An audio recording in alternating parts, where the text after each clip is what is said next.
빌 게이츠 회장은 마이크로소프트 회사의 최고 경영자인데 세계 최고의 지금 부자로 알려져 있습니다.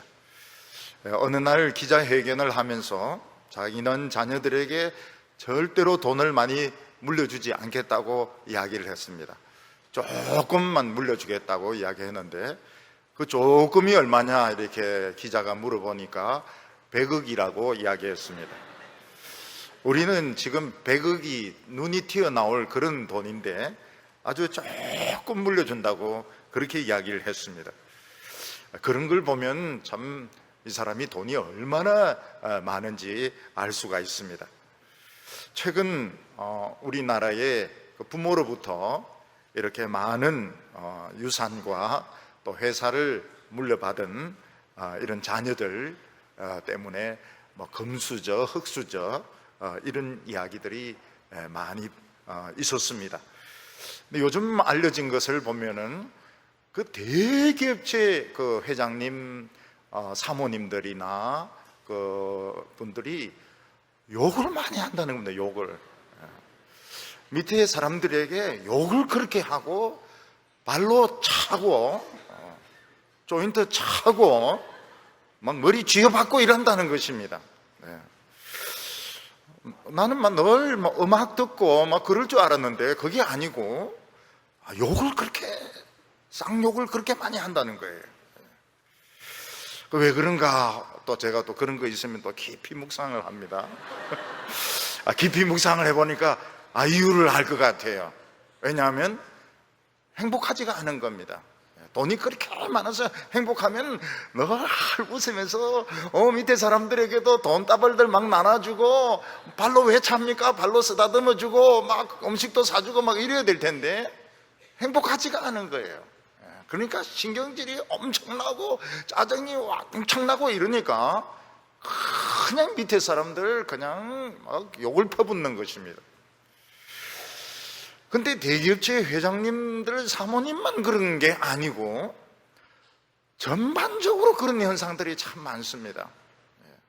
고등학교에서 대학교에 들어가면은 참 행복해야 될 텐데 막 선배들로부터 두들겨 맞기도 하고 뭐 MT 가가지고 또 뭐 고생을 하기도 하고 또 무슨 교수가 되면 또 막 굉장히 좋아야 될 텐데 또 선배 교수들이 닭달질을 하고 뭐 국회의원이 되면 막 진짜 참 정말 이거는 정치인으로서 성공한 것인데 막 멱살 잡고 욕을 퍼붓고 이러는 것은 행복하지가 않다는 것입니다. 자기들의 수준이 자기들에게는 아무것도 없다는 것입니다. 그래서 우리가 이런 것을 보면 그 사람들의 그 말하는 것이나 행동하는 것을 보면 행복하지도 않고 저 사람들 속에는 아무것도 없구나 하는 것을 우리가 알 수 있게 됩니다. 이 세상의 행복은 우리를 진정하게 행복하게 해주지 않습니다. 그래서 의사 선생님이 막 인턴이나 레지던트를 막 때리기도 하고 못 살게 굴기도 하고 또 무슨 갑질을 한다고 하고 막 다른 사람 괴롭히는 것은 자기가 행복하지 않아서 그런 것입니다. 자기가 행복하면은 남을 괴롭힐 필요가 없습니다. 내가 행복한데 왜 남을 괴롭히겠습니까? 군대에서 왜 밑에 있는 쫄병들을 괴롭히겠습니까? 막 건방도 주고 말이죠. 위로도 해주고 이렇게 해야죠. 행복하지가 않은 겁니다. 이 세상에서 하늘의 축복을 독점적으로 받은 사람이 있었습니다. 그 사람이 누군가 하면 아브라함이었습니다. 이스라엘 백성들은 조상을 잘 만나는 바람에 사실은 복이란 복은 다 받은 사람들입니다. 이스라엘 백성들이 애굽에서 나올 때 하나님은 뭐라고 너희 조상의 하나님이라고 말씀하셨습니다. 그리고 너희들 조상 때문에 가나안 땅을 준다고 말씀하셨습니다. 그런데 놀라운 것은 이 하나님의 복, 아브라함의 복이 이방인들에게도 오게 되었다는 것입니다. 그 이방인이 누군가 하면 오늘 우리들을 말합니다.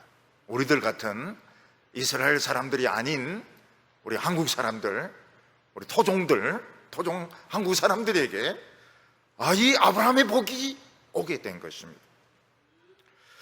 그래서 진짜 이 아브라함의 복이 왔는지 안 왔는지 확인할 수 있는 방법이 무엇일까요? 정말 행복한가? 내가 우리 교회에서 신앙생활 하면서 행복한가? 정말 아무도 부럽지 않고 지금 아무 불만도 없고 내가 정말 행복하다면 그 사람이 하늘의 축복을 받은 사람입니다. 근데 교회는 나오지만은 막 회사에 가서 인상을 막 있는 대로 없는 대로 쓰고, 그리고 막 밑에 사람들 아니면 밑에 사람 없으면 막 동생, 엄마 막 달달달달달달 뽑고, 그리고 막 예배당에서는 거룩하지만 주차장에 가면 짐승으로 변하고, 이러면은 이거는 그 하나님의 축복을 못 받은 겁니다. 세상 행복하지가 않은 겁니다. 이 초대교회 교인들도 보면 이런 문제가 있었습니다. 오늘 우리도 보면은 참 부자가 행복한 것 같고 성공한 사람들이 참 행복한 것 같고 뭐 그렇지만 그 세계에 들어가 보면 그렇지도 않아요. 그렇지만은 기독교인들은 괜히 그런 사람들을 굉장히 부러워합니다. 자기 자신이 얼마나 가치 있는 사람인지 모르고 그런 사람들을 막 굉장히 부러워할 때가 많아요. 초대교회 교인들도 마찬가지인데, 이 갈라디아 교인들이 그 유대교인들을 보고 유대교회 지도자들을 보니까 자기들은 너무 이거 뭐 믿는 것도 아니고 신앙도 이거 엉망이고 너무 갖춘 것도 없고 초라하게 느껴졌던 것입니다. 그들은 율법까지 지키고 또 그들은 유대교로 들어가고 이렇게 해야 멋진 사람이 될 거라고 생각해서 갈라디아의 많은 사람들이 유대교로 할례를 받고 유대교로 개종을 하는 일이 일어났던 것입니다. 오늘 첫 번째로 이 아브라함의 믿음은 어떤 믿음인가 하는 것입니다. 이스라엘 백성들은 예수님 당시 한 1500년 이상을 율법을 지켰습니다. 할례 받은 것까지 치면은 2000년 동안을 할례를 받은 것입니다. 그 이스라엘 백성들의 머릿속에는 우리 이스라엘 자손들 유다 백성들은 할례를 꼭 받아야 되고 그리고 율법을 지켜야 된다는 것이 머릿속 뼛속까지 새겨져 있었습니다. 근데 이스라엘 자손들 유대 백성들은 그 할례가 오기 전에, 율법이 오기 전에 무슨 일이 있었는지 그런 생각을 안 했습니다. 무조건 할례 받고 무조건 율법을 지키고 그것만 생각했고 그것만 가지고 우월하다고 생각했던 것입니다. 근데 이 문제를 아주 정확하게 이해를 한 사람이 있었는데 사도 바울이었습니다. 사도 바울은 이게 비밀이라고 말했습니다. 2000년 이상을, 어쩌면 10,000년 이상을 비밀로 묶여 있다가 해제된 비밀인 것입니다. 그게 무엇인가 하면 아브라함은 할례 받기 전에 율법을 지키기 전에 믿음으로 의롭다함을 받았다 하는 것을 이 사도 바울은 알아냈던 것입니다. 아브라함의 생애를 보면 무슨 특별하게 대단한 것이 없습니다. 어떻게 보면 참 평범한 사람이었는데 그냥 아들 하나 낳게 해준다는 그 하나님의 약속 하나 믿고 그냥 한평생을 보낸 것과 같은 그런 인생이었습니다. 아브라함은 75세가 되었을 때 하나님께서 말씀을 주셨습니다. 75세가 되기 전에도 아브라함은 재산도 있었고 또 부인도 아주 이쁜 부인을 이렇게 자기 부인으로 결혼 생활을 하고 있었습니다. 근데 아들이 없었어요.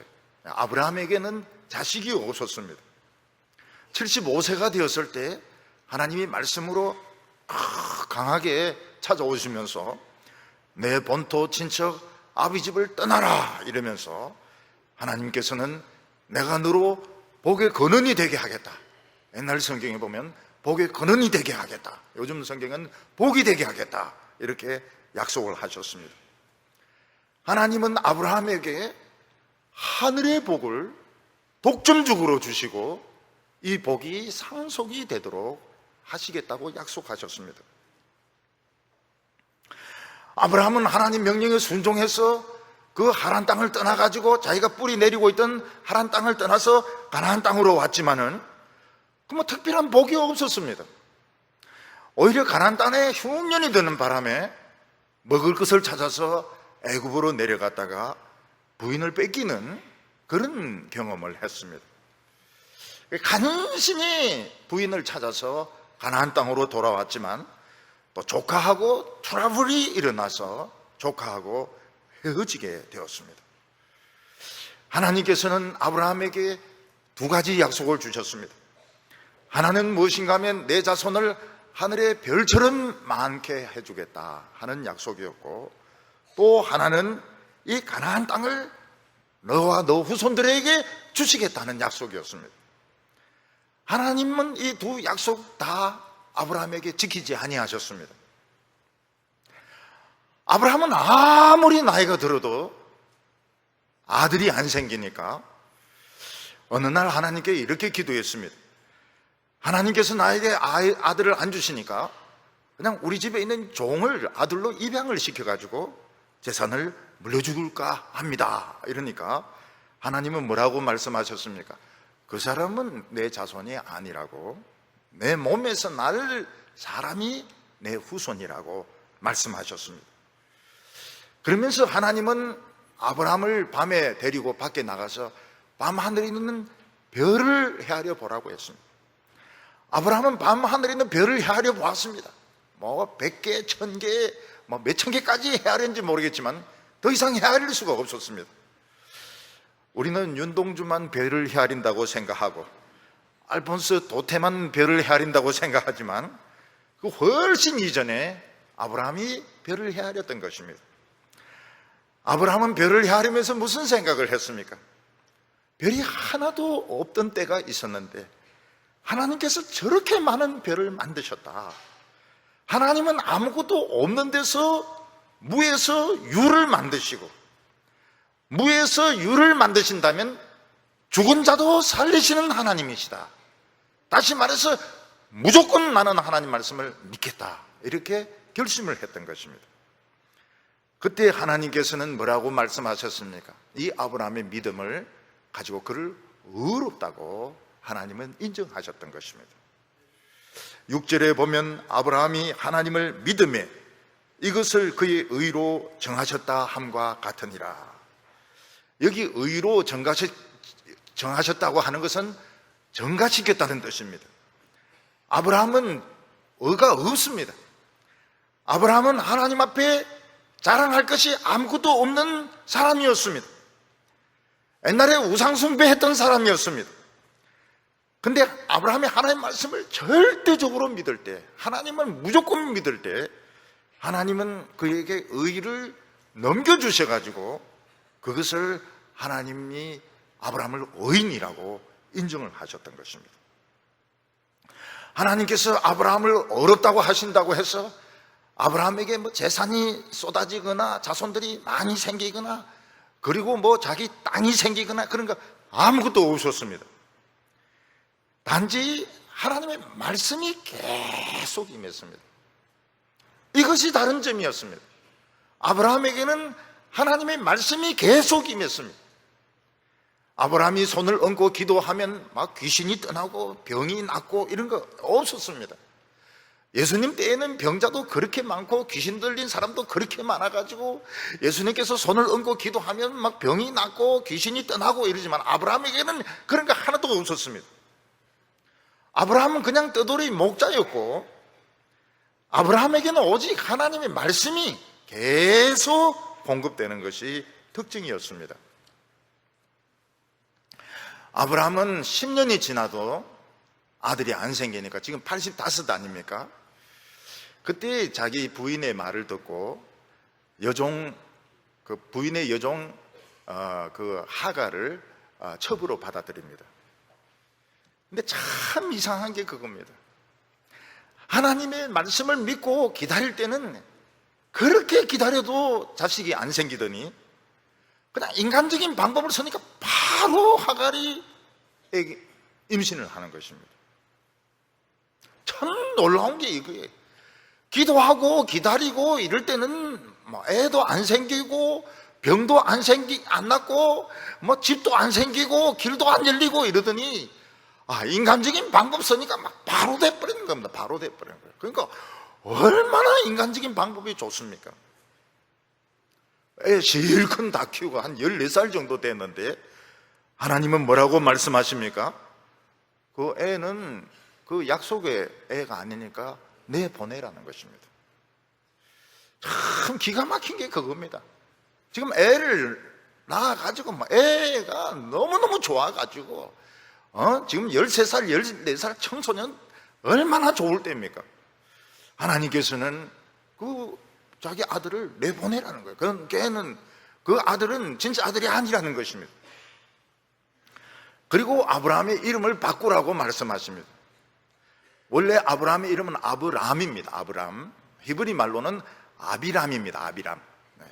지금도 히브리 성경으로 읽으면 아비람 이렇게 되어 있습니다. 아비는 아비입니다. 아비는 한번 아비는 영원한 아비입니다. 아버지란 그런 뜻입니다. 아비람은 많은 민족의 아버지 그런 뜻입니다.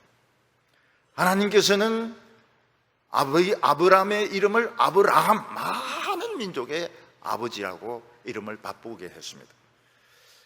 부인도 이름이 사레인데 사레는 나의 공주님, 나의 기부인 이런 뜻입니다. 그걸 사라로 바꾸라고 했습니다. 여러 민족의 어머니란 뜻으로 바꾸라고 했습니다. 왜 하나님께서는 하늘의 별처럼 많은 자손을 주시겠다고 약속했는데 100살이 될 때까지 자식을 안 주십니까? 그것은 이 자식이 너 자식이 아니라는 것입니다. 그리고 눈에 보이는 자식만 너의 자식이 아니라는 것입니다.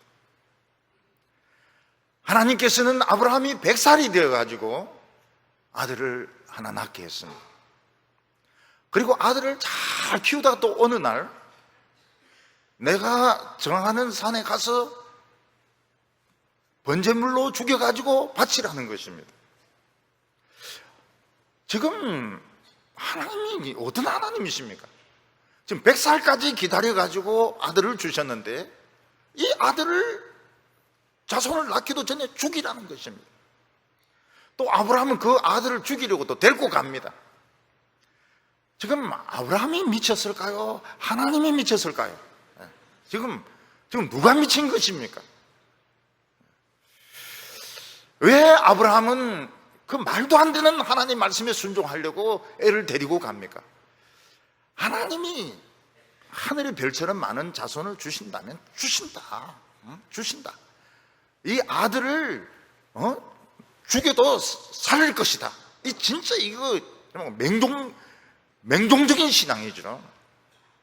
그런데 그런 신앙 가지고 이 애를 데리고 가서 묶어가지고 막 칼로 찔러 죽이려고 하는데 아브라함아 아브라함아 이러면서 하나님이 말려가지고 못 죽이게 했습니다.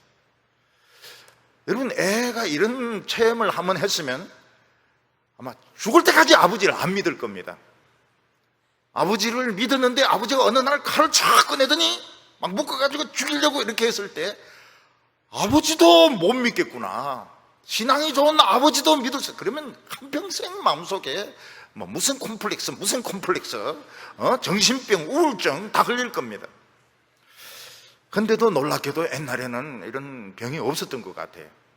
이삭이 아버지를 의심했다, 우울증으로, 매일 불면증으로 고생했다, 이런 말이 없어요. 잠만 잘 자고, 늙을수록 입맛은 더 좋아지고. 하나님은 아브라함에게 무슨 복을 주셨을까요? 하나님은 아브라함에게 미치는 복을 주셨을까요? 그 멀쩡한 애를, 그 첩의 자식을 이스마엘을 쫓아내는 복을 주셨을까요? 그 100살에 얻은 애를 칼로 찔러 죽일 뻔한 그런 복을 주셨을까요? 하나님이 아브라함에게 주신 복은 하나님의 말씀이 계속 임하는 것이었습니다. 하나님의 말씀이 계속 임하면서 아브라함은 어떤 사람으로 변하게 됩니까? 참으로 가치 있고 종기 있는 사람으로 변하게 됩니다. 그래서 교인들에게 이렇게 여러 사람에게 물어봤지만 아브라함을 싫어하는 사람이 없습니다. 아브라함을 싫어하는 사람이 없어요. 다 아브라함을 좋아합니다. 아브라함은 참 존귀한 아버지가 되었던 것입니다. 그리고 그 아브라함의 믿음이 결국은 이방인들에게도 퍼지게 되는데, 오늘도 아브라함과 그런 믿음으로 하나님의 말씀을 절대적으로 믿고 구원받는 사람들이 수도 없이 생겨나고 있습니다. 그러니까 아브라함은 지금도 전도를 하고 있는 겁니다. 아브라함은 2000년 이상 전에 죽었던 사람이지만 지금도 오늘 우리들에게 전도를 하고 있습니다. 무슨 전도를 하고 있습니까? 내같이 그냥 무조건 하나님을 믿기만 하면, 하나님 말씀을 믿기만 하면 하늘의 복을 그냥 통째로 상속한다는 것입니다. 이 비밀이 오랫동안 감추어져 있었습니다. 비밀로 봉해져 있었습니다. 왜냐하면 이방인을 어렵다 하는 방법이 나타나지 않았기 때문입니다.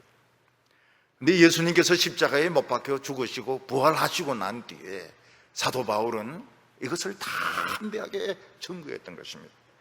하나님의 원래 계획 속에 이방인 우리들에게 아브라함의 복을 상속하는 약속이 들어있었다.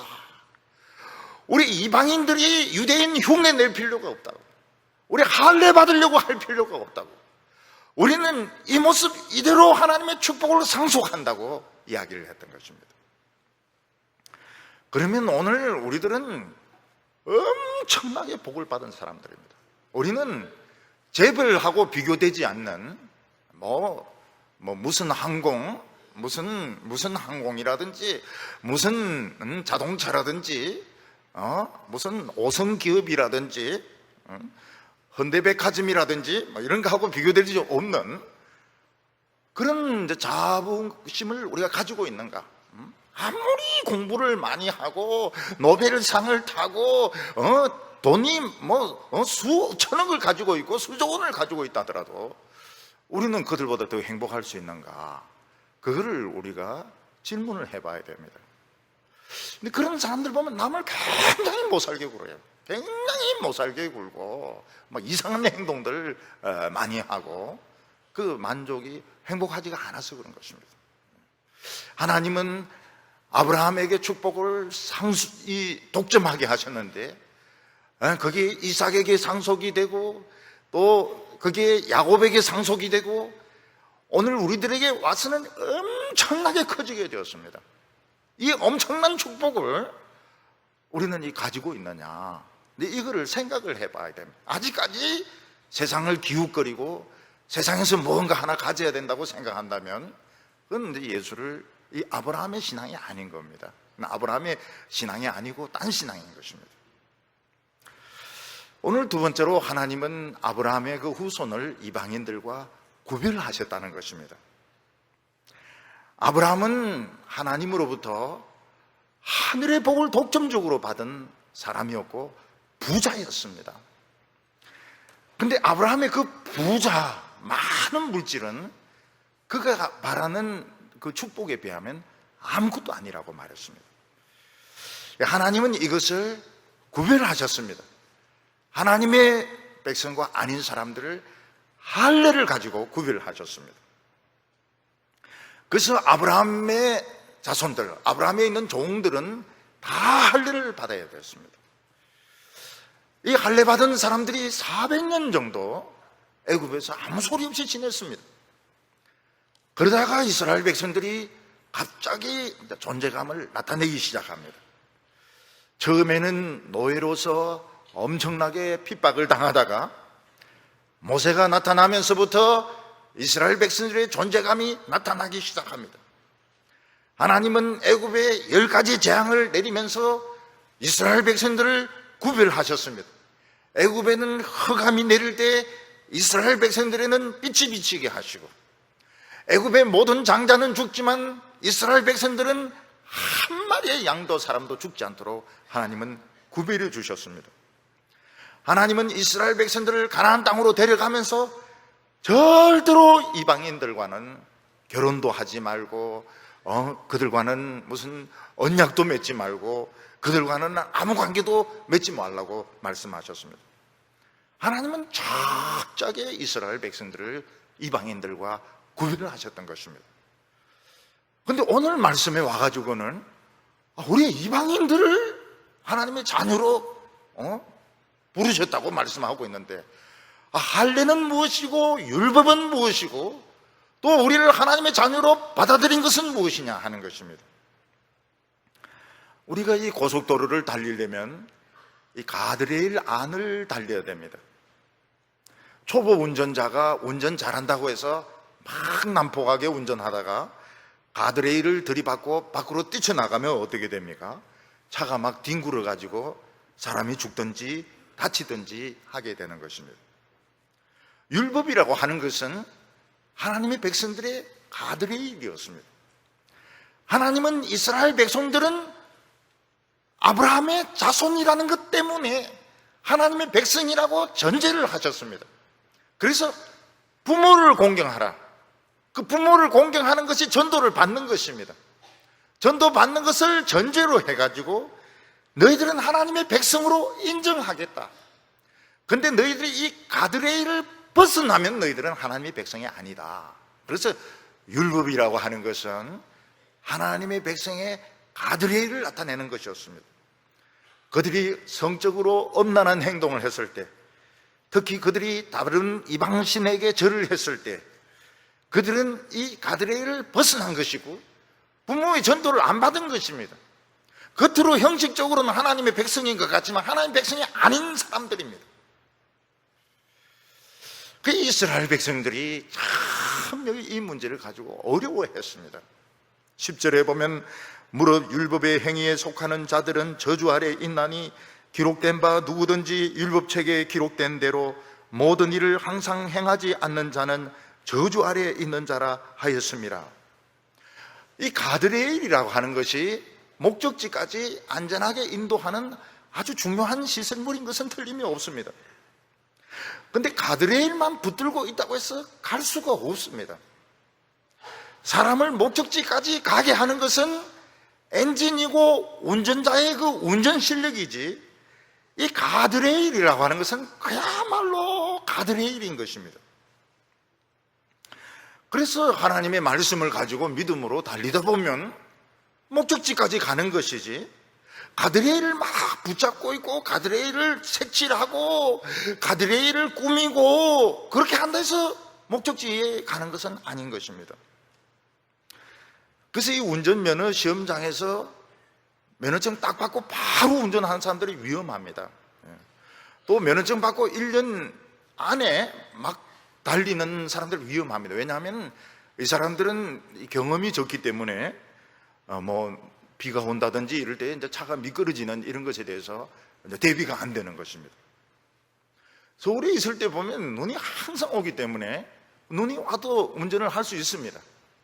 근데 대구에 와 보니까 전부 설설 기는 겁니다. 설설 기. 그때 어쩌다가 한번 눈이 많이 왔어요. 근데 모든 차량들이 막 기는 겁니다. 왜냐하면 그걸 안 해봤거든요.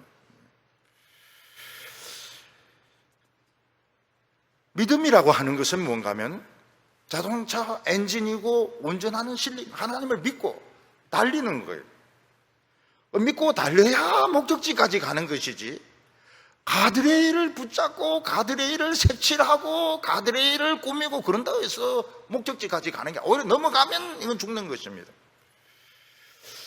11절에 보면 또 하나님 앞에서는 아무도 율법으로 의롭게 되지 못할 것이 분명하니 이는 의인은 믿음으로 말미암아 살리라 하였음이니라. 의인이 믿음으로 살리라 하는 것이 무엇입니까? 이 하박국 선지자가 불법으로 가득 찬 예루살렘을 쳐다보면서 탄식을 합니다. 또 바벨론 군대가 와서 쳐들어와서 사람들을 사로잡을 갈 것을 생각하면서 굉장히 심한 이런 우울증에 걸리게 됩니다. 그때 하나님께서 하박국에게 한 말씀이 뭡니까? 의인은 믿음으로 사는 거라는 거예요. 의인은 믿음으로 사는 거라고. 믿음으로. 지금 내가 주어진 처지에서 지금 바벨론은 오고 있고 이스라엘 예루살렘 안에는 폭력이 난무하고 있지만 나는 하나님을 믿는 믿음으로 사는 겁니다. 그러면 하나님이 살게 해주십니다. 예루살렘은 살 수 있는 길이 분명히 있었습니다. 분명히 멸망하지 않고 성전이 불타지 않을 수 있는 길이 있었습니다. 그러나 그들은 믿음이 없었기 때문에 믿음과 정반대로 너무 머리를 굴렸던 것입니다. 예레미야는 뭐라고 말합니까? 시드기야 왕에게 항복해라고 이야기합니다. 근데 또 그 사람들이 애국심에 또 차가지고 절대로 항복 안 한다는 거예요. 아니, 죄를 지었으면 죄값을 지불해야지, 벌을 받아야지, 항복하는 것이 벌 받는 거라 이랬는데 우리는 항복 안 한다고요. 망했습니다. 망하고 난 뒤에 예레미야는 뭐라고 하면 그냥 여기 있으면 된다는 거예요. 있으면 된다고. 근데 또 다 애굽으로 가서 다 죽습니다. 머리로는 그게 안전한 것 같은데 실제로는 그게 망하는 길이었던 것입니다. 그 이스라엘 백성들의 제일 큰 심각한 문제가 무엇입니까? 율법 가지고는 하나님이 안 믿어지더라는 것입니다. 때려 죽여도 안 믿어지는 하나님을 어떻게 믿느냐는 겁니다. 부모가 자식에게 야 이놈아 하나님 믿으라. 자식이 안 믿어지는 하나님을 어떻게 믿습니까? 그 말만큼 진짜 일리가 있는 말이 없어요. 하나님 안 믿는다고 해서 뭐 고문을 하겠습니까? 목을 비틀겠습니까? 꼬집겠습니까? 안 믿어진다는데 어떻게 합니까? 안 믿어진다는데. 율법 가지고는 하나님이 안 믿어진다는데 어떻게 하겠습니까? 이스라엘 백성들의 문제가 그겁니다. 모세가 가르쳐준 율법으로 하나님이 안 믿어진다는 거예요. 하나님이 안 믿어지니까 결국은 인간적인 머리를 쓰게 되어 있고 인간적인 머리를 쓰다 보니까 우상을 받아들이고 세상과 교류를 하고 그러다가 망하는 것입니다. 안 믿어지는데 어떻게 하는 것입니까? 근데 하나님께서는 이 율법 안에 말씀을 주셨습니다. 이 율법은 전부 딱딱하고 하지 말라고는 식으로 되어 있고 지금도 레위기나 뭐 출애굽기 후반 같은 거 읽으면은 참 재미가 없습니다. 정말 재미가 없어요. 성막 짓는 부분이라든지 뭐 제사 드리는 부분 보면서 은혜 받았다 이런 사람들은 이해가 안 돼요. 근데 성경을 이렇게 해석을 하면 어떻게 됩니까? 이게 우량림이기 때문에 때리면 거기서 방사선이 나옵니다. 때리면 성경 말씀을 가지고 가르치면은 믿음이 생기는 겁니다. 그러니까 하나님은 이스라엘 백성들이 뭐랍니까? 집에 앉았든지 길에 가든지 뭐 하든지 간에 하나님의 말씀을 가르치라고 그랬습니다.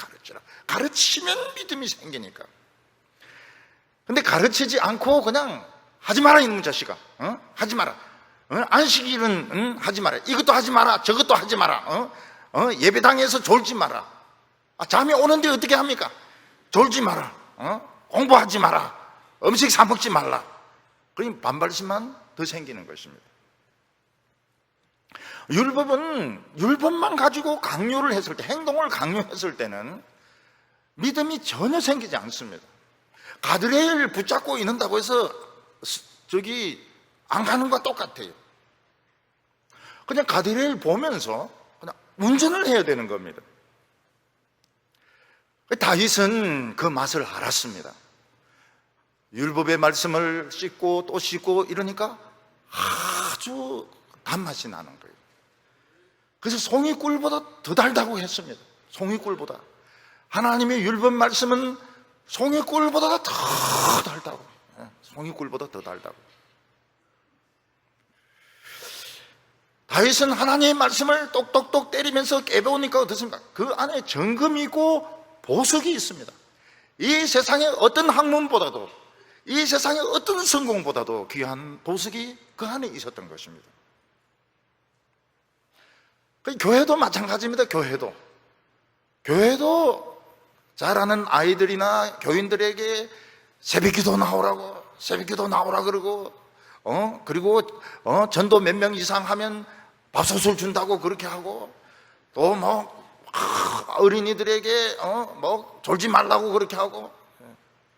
그렇게 해봐야 믿음이 생깁니까? 믿음이 안 생겨요. 믿음은 그렇게 한다고 생기는 게 아닙니다. 이야기하듯이 자기가 체험했던 하나님, 자기가 만났던 하나님, 성경을 깨고 또 성경을 씻고, 그럼 참 재미있어. 어린이들이 막 여름 성경학교에 막 몰려옵니다. 막 몰려와요. 그래서 막 찬송 부르는데, 어린이들의 찬송은 그냥 찬송인지 악쓰는 것인지 막 찬송 부르고, 그리고 찬송 부르고 나면 또 수박이 오지 않습니까? 또 수박 깨가지고 먹고 말이죠. 여러분, 이 아브라함의 복을 상속받으려면 어떻게 해야 됩니까? 종교생활 아무리 잘해가지고 뭐 목사가 되고 총회장이 되고 무슨 그렇게 해가지고 이 복하고는 아무 상관이 없는 겁니다. 이 껍데기하고는 상관이 없는 거예요. 하나님의 말씀을 배우면 하나님이 안 믿어지다가 믿어집니다. 하나님이 믿어져요. 모세도 하나님이 믿어지는데 80년이 걸렸습니다. 40년은 하나님을 몰랐어요. 그리고 그 40년 광야를 헤매면서 율법을 깨고 씻고 그 40년을 방황하다가 결국은 불 붙는 떨기나무 가운데서 하나님을 만나게 됩니다. 껍질을 깨고 나니까 하나님이 두렵지가 않아요. 그리고 그 지팡이에서 능력이 나오게 됩니다. 그 지팡이를 들면 홍해가 갈라지고, 그리고 태양이 캄캄해지고, 죽음의 천사가 내려오고, 바위를 쳤을 때 생수가 터져 나오고. 이게 뭡니까? 이게 믿음인 것입니다. 그러니까 이게 가드레일하고 그 엔진하고가 다르다는 걸 알 필요가 있습니다.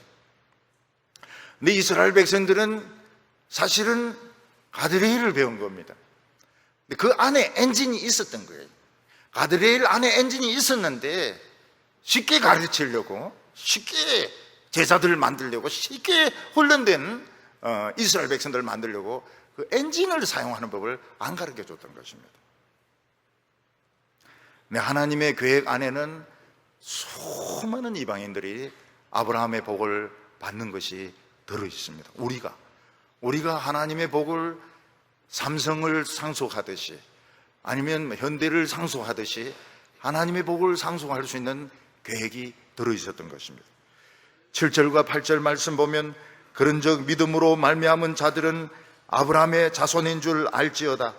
또 하나님이 이방을 믿음으로 말미암아 의로 정하실 것을 성경이 미리 알고 먼저 아브라함에게 복음을 전하되 모든 이방이 너로 말미암아 복을 받으리라 하였느니라. 모든 이방이라 하지만 모든 이방인들 다 말하지 않습니다. 하나님의 말씀의 가치를 모르는 사람은 그 복을 상속할 수가 없어요. 우리는 아브라함이 믿었듯이 그대로 믿으면 되는 것입니다.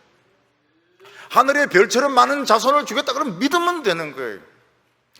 너 하나님을 의지하는 자는 수치를 당하지 않겠다 믿으면 되는 것입니다. 근데 이스라엘 백성들도 안 믿어졌던 하나님을 어떻게 이방인인 우리가 믿을 수 있겠습니까? 그 율법을 2000년 동안 배웠던 이스라엘 자손들도 안 믿어진 하나님을 어떻게 우리가 믿을 수 있겠습니까? 그게 복음의 능력입니다. 복음을 들으면 돌보다 단단한 마음이 녹습니다. 그래서 11절 끝에 보면 이는 의인은 믿음으로 말미암아 살리라 하였느니라. 우리 인간에게 제일 어려운 문제가 눈에 보이지 않는 하나님을 믿는 것입니다. 눈에 보이지 않는 하나님을 계신 것처럼 믿는 것보다 더 어려운 것이 없습니다. 미친 사람 아니면은 이거는 어떻게 눈에 보이지도 않는 하나님을 믿을 수 있겠습니까? 그런데 하나님의 아들이 눈에 보이는 사람의 모습으로 이 세상에 왔습니다. 하나님의 아들은 인간이 쓰는 언어로 가지고 하나님의 이야기를 했습니다. 구약 성경과는 훨씬 차원이 다른 육성으로 하나님의 이야기를 해주었습니다. 그런데 그가 똑같은 인간이기 때문에 진짜 하나님의 아들인지 아닌지 알 수가 없었습니다. 예수님의 동생들도 예수님이 하나님의 아들인 것을 믿지 않았습니다. 근데 그가 행한 것 중에서 그 말씀한 것이 능력으로 나타나기 시작했습니다. 예수님은 말씀으로 많은 병자를 살리셨습니다. 귀신이 떠났습니다. 물이 포도주로 변했습니다. 죽은 자가 살아나기도 했습니다. 예수님의 말씀에 능력이 있었습니다. 말씀에 능력이 있는 것보다 더 중요한 증거가 없었습니다. 구약에도 선지자의 중요한 증거가 재미있는 설교를 한다, 웃기는 설교를 한다. 그 웃기는 소리 하지 말라고요. 제발 사람들을 억지로 웃기려고 할 필요가 없어요. 하나님의 말씀은 바위를 쳐서 부수는 불방망이라고 말했어요. 불방망이는 이제 막대 수류탄과 같은 것입니다. 억지로 사람을 웃기려고 하고 감동을 주려고 그렇게 할 필요가 없어요. 하나님의 말씀은 불과 같다고 했습니다. 예수님의 제자들이나 예수 믿는 사람들이 예수님이 확실히 하나님의 아들이라는 걸 믿었을 때는 죽은 자 가운데서 부활하셨을 때입니다. 예수님께서 죽은 자 가운데서 다시 살아나셨을 때 예수님을 하나님의 아들로 믿지 않는 동생들도 다 믿었습니다. 야고보도 믿었습니다. 유다도 믿었습니다. 다 예수님의 동생들이었습니다. 로마서 1장 4절에 보면 죽은 자 가운데서 부활하사 능력으로 하나님의 아들로 인정되셨나니 그분은 하나님의 아들이셨습니다. 근데 더 놀라운 것이 무엇인가 하면 예수님이 하늘로 올려오시고 난 뒤에 성령을 부어주신 것입니다. 성령을 받은 사람들이 어디 기뻐서 견딜 수가 없었습니다. 기뻐서 견딜 수가 없었어요. 너무너무 행복했습니다. 성령이 막 부어지니까 너무너무 행복했습니다. 그래서 그들은 서로 사랑했습니다. 사랑하지 않고서는 견딜 수가 없었습니다. 그들의 기쁨은 무엇입니까? 너무나도 소중한 자기 자신을 찾은 것입니다. 오늘 사람들이 공부하고 여행을 하고 사랑을 하고 돈을 벌고 모두 자기를 찾으려고 하는 것입니다. 나중에 늙어서 보면 자기를 찾지 못했어요. 여전히 자기를 찾지 못했습니다. 성령이 오시면서 무엇을 자기 자신을 내구나, 이게 내구나, 너무나도 사랑스러운 자기 자신을 찾은 것입니다. 그리고 하나님이 나를 사랑하시는구나, 하나님이 자기 아들이 죽도록 나를 사랑하시는구나. 그리고 막 안에 이 사랑의 감정이 부어지니까 너무너무 행복한 것입니다. 예수 믿는 사람들이 막 욕하고 이러면 안 돼요. 욕하고 이러면은 예수 믿는 사람들이 재벌 사람들처럼 막 욕을 퍼붓고 부하들을 때리고 괴롭히고 군대에서 부하들을 왜 그렇게 괴롭히는 거예요? 지금 집을 떠나와가지고 지금 바짝 지금 긴장해가지고 있는데 라면 삶아주고 말이죠. 라면 삶아주고 뭐 건빵도 주고 이렇게 위로를 해줘야죠. 예수님이 오셔서 십자가 위에서 죽고 부활하실 때까지 이건 비밀이었습니다. 근데 이 비밀이 해제가 되었습니다. 그 비밀이 무엇입니까? 이방인들 중에서 아브라함처럼 믿는 사람은 다 하나님의 복을 독점적으로 상속하는 겁니다. 성령의 역사는 보편적이지 않습니다. 성령의 역사는 모든 사람에게 임하지 않습니다. 독점적으로 임합니다. 하나님의 말씀도 독점적으로 임합니다. 그래서 예수님께서는 천국은 침노하는 자가 차지한다고 말씀했습니다.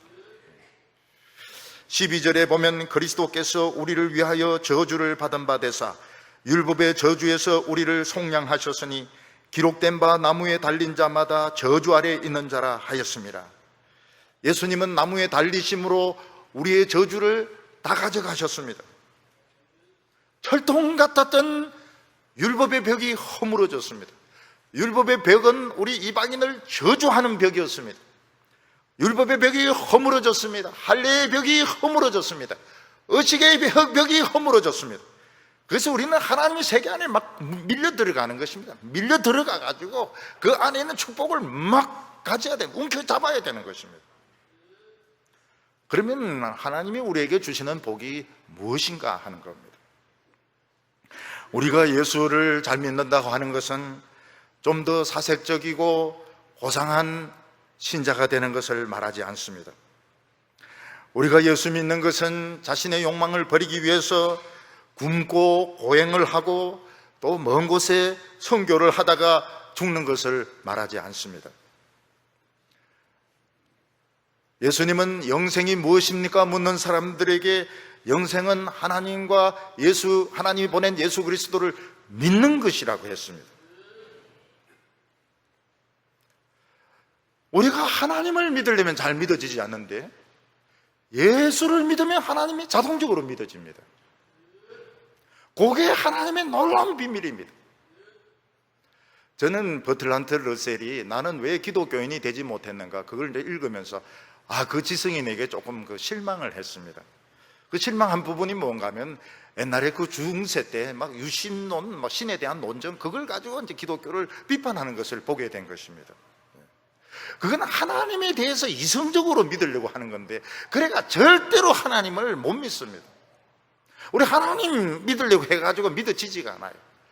하나님은 유일무이하시고 무소부재하시고 신학교 들어가면 신론에서 하나님은 무소부재하시고 유일하시고 이런 연불 외우는 것처럼 세상에 천하에 그거보다 재미없는 그 과목이 없습니다.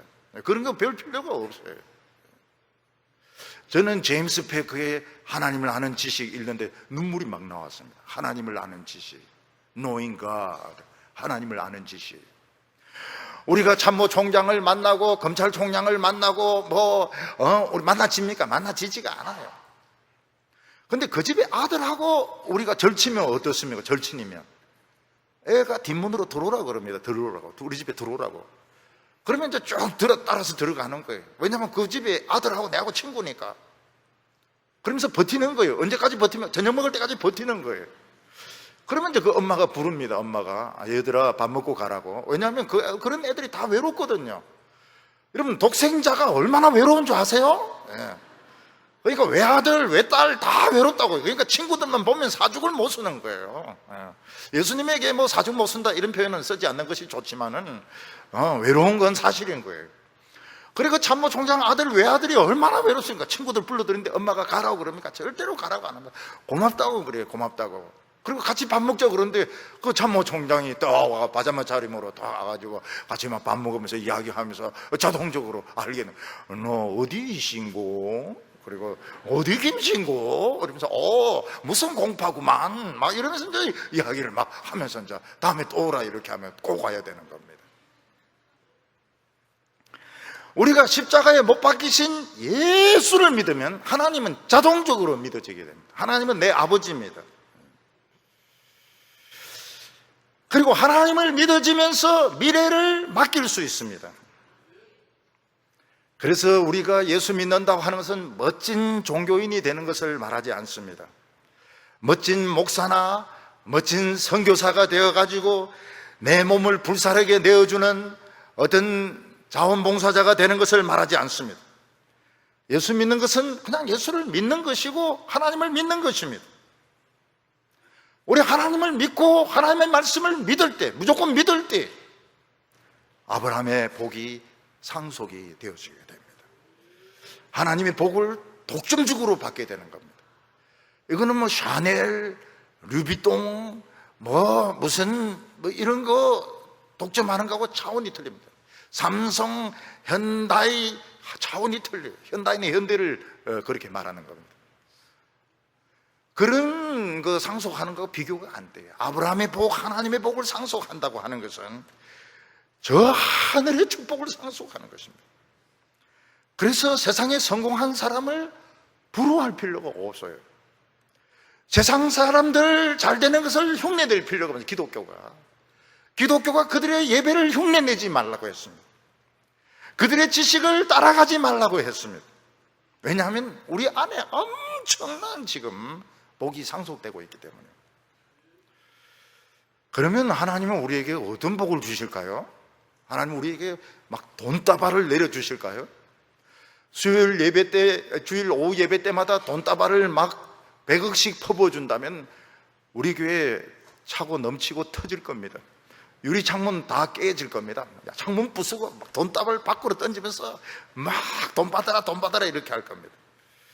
하나님은 우리에게 돈 안 주십니다. 세상에 지식도 안 주시고 명예도 안 주시고 아무것도 안 주십니다. 어떤 사람은 그렇게 이야기합니다. 교회에 오면 복 준다고 했는데 복 안 주네요, 이렇게 말하는 사람이 있습니다. 우리는 아직 세상의 복을 많이 가지지 못했습니다. 근데 하나님은 우리에게 어떤 복을 주십니까? 사랑을 주십니다. 우리에게 사랑을 부어주셔서 내가 사랑받는 자이고 사랑받을 가치가 있는 사람이고 아름다운 내 자신의 가치를 찾게 합니다. 내가 만족스러운 거예요. 내가 좋은 거예요. 내가 좋은 거예요.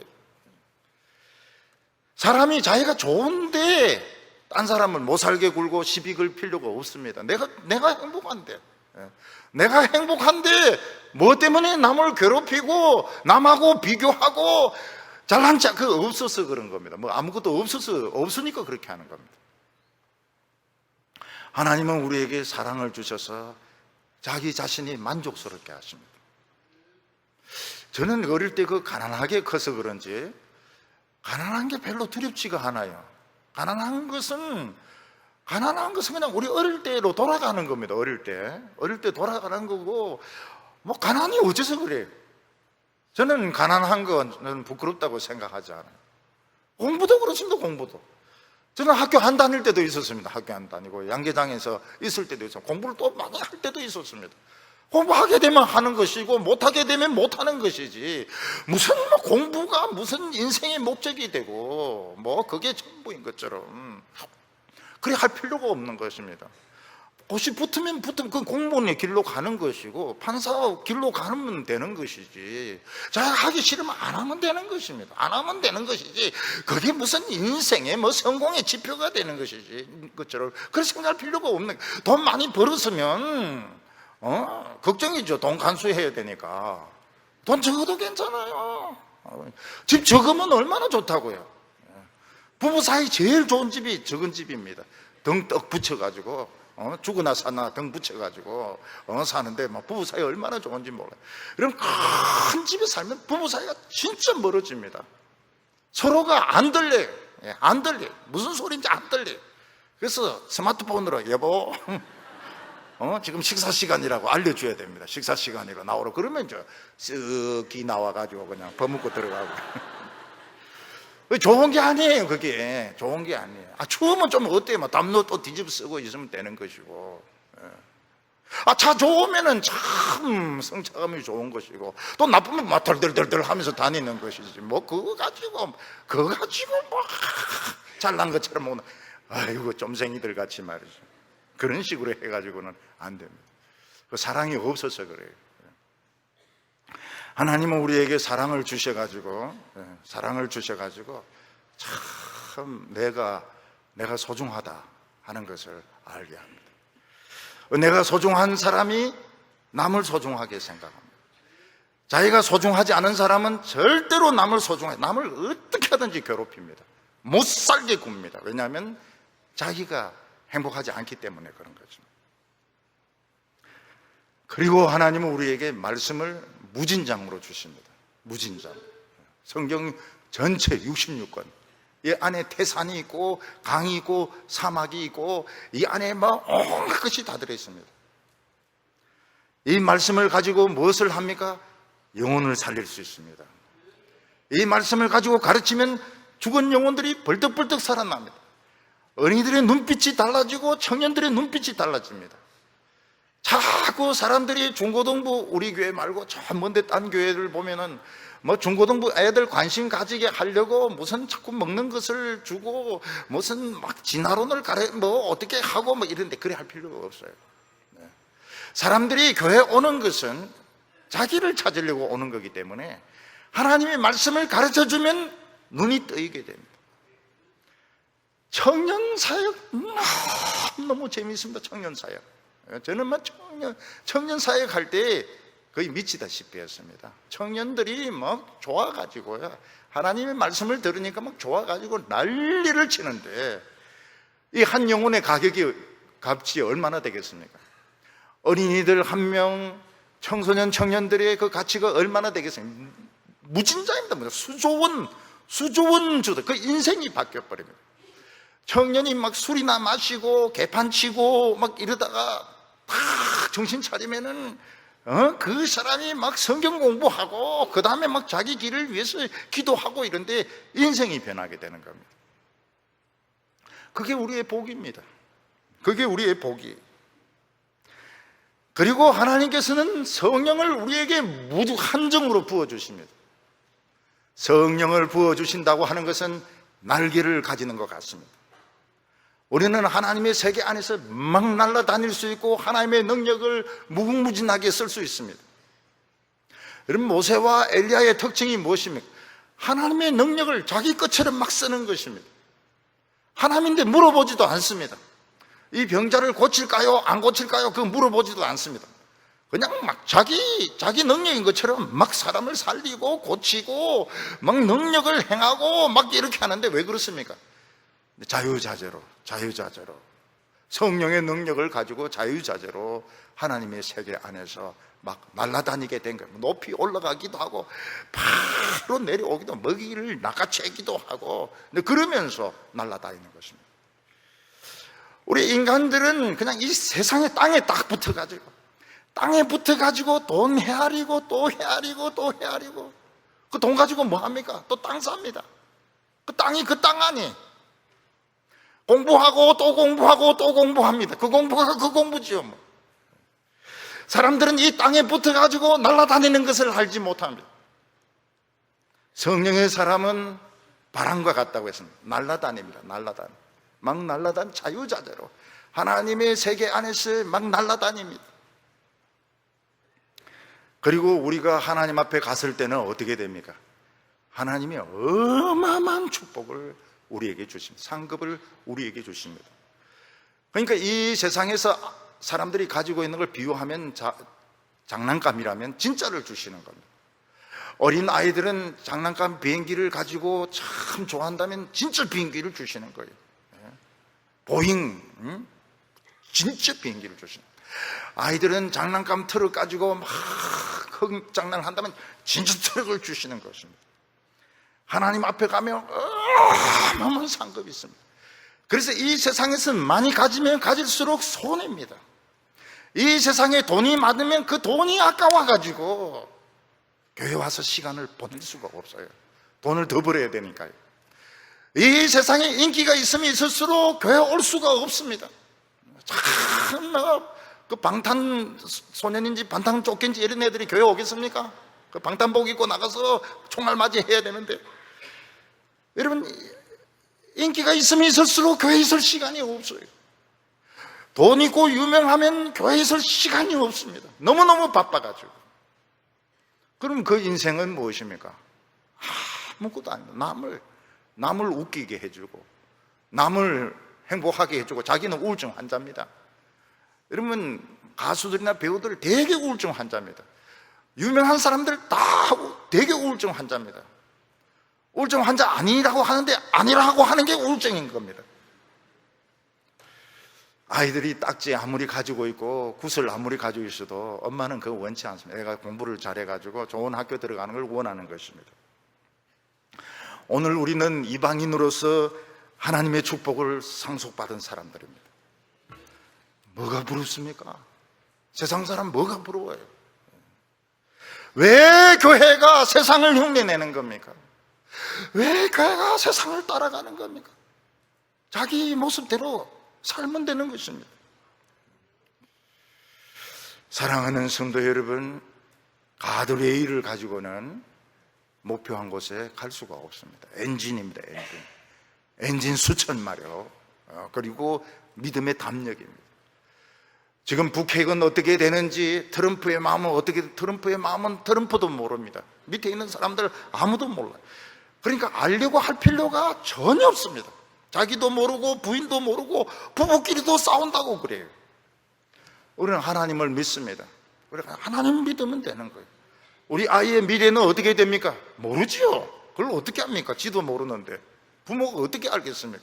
하나님을 믿는 겁니다.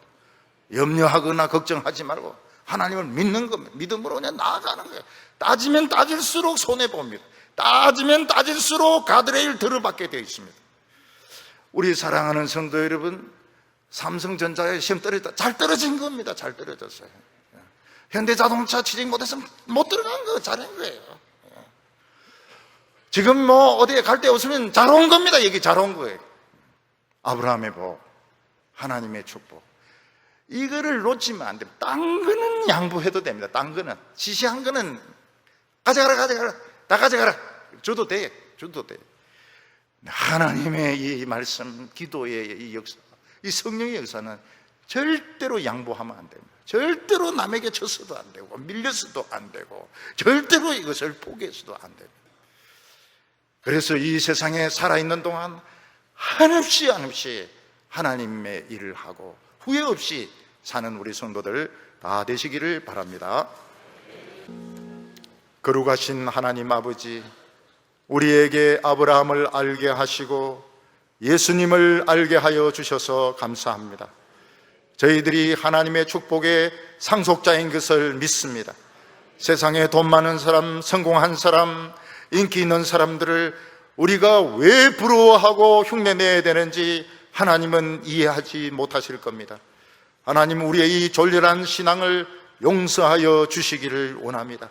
오늘 이 시간 우리에게 독수리의 날개를 달게 하여 주셔서 하나님을 향하여 마음껏 올라가게 하여 주시옵소서. 병이 낫도록 기도하게 하여 주시고 영혼을 살리게 하여 주시옵시고, 청소년, 어린이, 청년들, 장년들, 여성들 구름대같이 하나님 앞으로 인도해서 우리가 이 세상 살면서 한치에도 후회가 없는 아름답고 멋진 인생을 살게 하여 주시옵소서. 내 속에 사랑이 있는 것을 감사하게 하여 주시옵소서. 내가 다른 사람에 비하여 부족한 것이 아무것도 없다는 것을 감사하게 하여 주시옵소서. 예수님의 이름으로 기도하옵나이다.